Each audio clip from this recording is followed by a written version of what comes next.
Hi, and welcome to the starting video series for the A Year to Change Your Life video sequence. So what I want to do with these videos is kind of starting to get you to think a bit more long-term mindset about your goal, which is the key thing in terms of actually achieving it. What I'm going to talk to you is over a few video series. It's kind of linked very closely into goal setting, but actually taking big ideas and kind of moving them into actually something you can action. So I'm going to start off in today's is what I'm calling the fast forward rewind.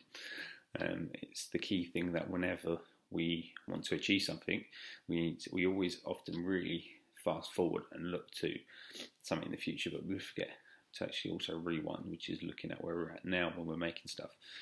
When we're trying to figure out how to lose weight or how to be fitter or how to change some aspect of our life.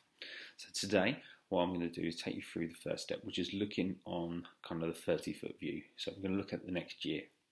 So I would definitely advise you to write these things down and have it somewhere written down that you can review on a regular basis with at the end of a week, end of a month, or kind of if you want it a bit longer to just see if you are keeping yourself progressing forwards. So the first thing to do is talk about where do you want to be? What's your goal? Kind of what do you want to achieve, but where you want to be at the end of next year. And I think that's the really good thing to think about is kind of at the end of the year, so kind of around the New Year's Eve time, what do you want to achieve? What does it look like to you? Kind of write that down. Then once you've done that, that's the fast forward bit. We need to do the rewind bit. So let's have a look. Where are you at now? How do you compare to that person? Or how do you compare to the activity that person's doing? Or how do you compare to how you look? Kind of write down the comparison, kind of your starting point in those areas.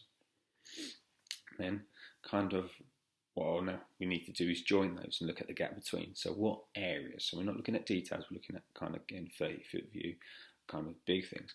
What things do you need to work on to actually take you from where you're at to where you want to be? What are these sections, the areas you need to focus on? The last thing you need to do, once you've got all that, kind of you've got that year sort of knowing who you are, where you're going to have to sort of work in to actually get you to where I want to be. The only way this is going to happen is if we have a nice big why. Now, I've talked about this in the past, and it's basically what is your driver for you to take you from who you currently are to where you want to be. Now, the key thing is this why has got to be, well, I would call it the big why, is because if things get tough, or you don't want to do things, or if you kind of rub your hands of the matter, if that why is big enough, it will stop that from happening. So again, think truly longly about your why.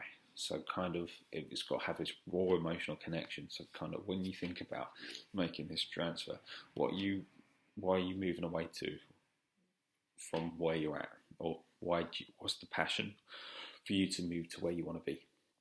Okay. So looking at this in an example, if I give a fitness one for you, just kind of to make it easy. So kind of a goal could be by the end of the year, I want to be running a 10K.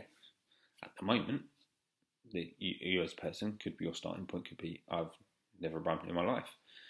So, and the bits you need to work on could be kind of exercise.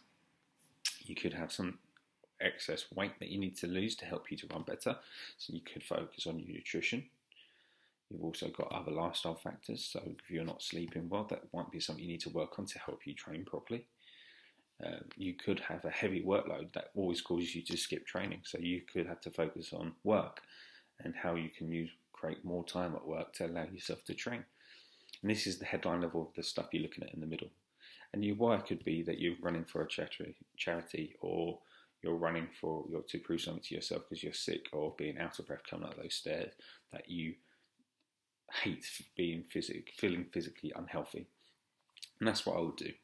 So remember where you want to go, where you're at, the sections that you're going to work on in between, and your big why. Write that down, and I'll come back tomorrow with another video showing how you can take that big yearly goal and break it down into actionable steps over a month. Thanks.